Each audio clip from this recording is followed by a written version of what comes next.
नमस्कार, आदाब दोस्त।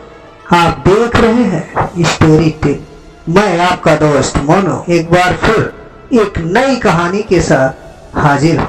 दोस्तों, आज हमारी कहानी का शीर्षक है गहरा जग। आज लक्ष्मी बिना कुछ बोले चुपचाप ही काम में लग गई। सुनंदा के कमरे में जब पोछा लगाने बैठी तो उसके मुंह से एक कराह निकली। आंखों में आंसू भी तैर रहे थे, जिन्हें सुनंदा ने यह सोचकर अनदेखा कर दिया कि कुछ पूछूंगी तो अपने पति नरेश का दुखड़ा लेकर रो पड़ेगी।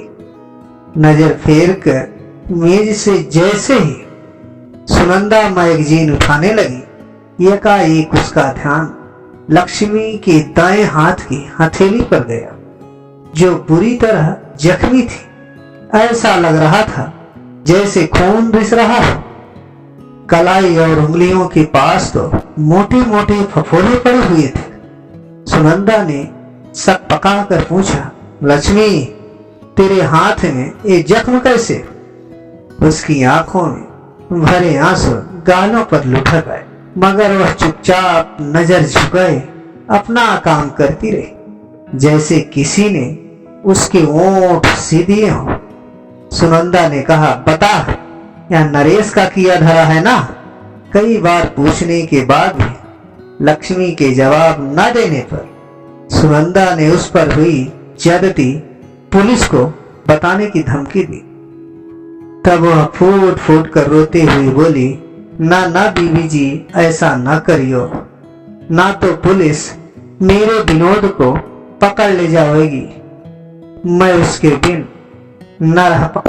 यह सुनकर सुनंदा हक्की बक्की रह गई। उसने कहा, विनोद, पर वह तो तुझसे बहुत प्यार करता है, तेरा कितना ध्यान रखता है, उसने ऐसा क्यों किया? तब लक्ष्मी ने बताया, विनोद को अपनी बीवी चंदा से झगड़ो चल रहो, बात हाथापाई तलक पहुंच गई। सो मैंने रोकने की कोशिश करी। तब चंदा बहू कहने लगी कि तुम्हें सारे फसाद की जड़ हो अम्मा। लक्ष्मी सुबह सुबह कर बोली, बीवी जी, विनोद को पढ़ान कहते झूठे भाषण घीसन निकली थी। चंदा बहू आज मुझे ताना दे रही कि आय के बस पकी पकाए रोटी और खटिया मिले जाता है, घर की कोनो जिम्मेदारी नहीं।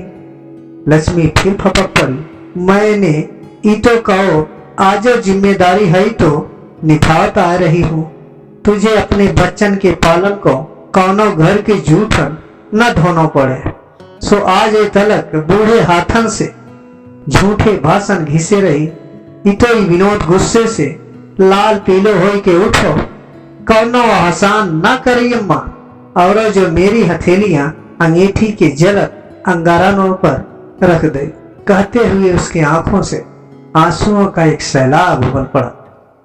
लक्ष्मी की मरहम पट्टी करवाकर सुनंदा ने उसे तो घर भेज दिया, लेकिन उसके बारे में सोचकर दुखी सुनंदा की नम हुई आंखों की पलकें भीग गई। जीवन भर लक्ष्मी ने कितना संघर्ष किया विनोद के लिए, और विनोद ने उसे यह सिला दिया। सुनंदा एक गहरी सांस लेते हुए सोचने लगी, उसकी क्या कहूं, अपने सिद्धार्थ के लिए क्या कम संघर्ष किया था मैंने। पढ़ने के लिए उसे लंदन भेजा और उसने वहीं अपना बसेरा बना लिया। सिद्धार्थ जो मुझे छोड़कर लंदन जाने को तैयार ही नहीं था।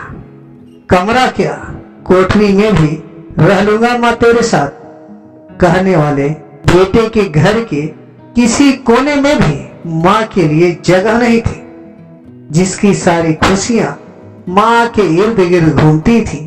5 साल में एक बार भी उस मां का ख्याल नहीं आया। मैं तो अपने सिद्धार्थ की परछाई उसके जन्म पर लगाए गए अमरूद के पेड़ के साथ यहाँ अकेली रह गई। विनोद और सिद्धार्थ में फर्क ही क्या है?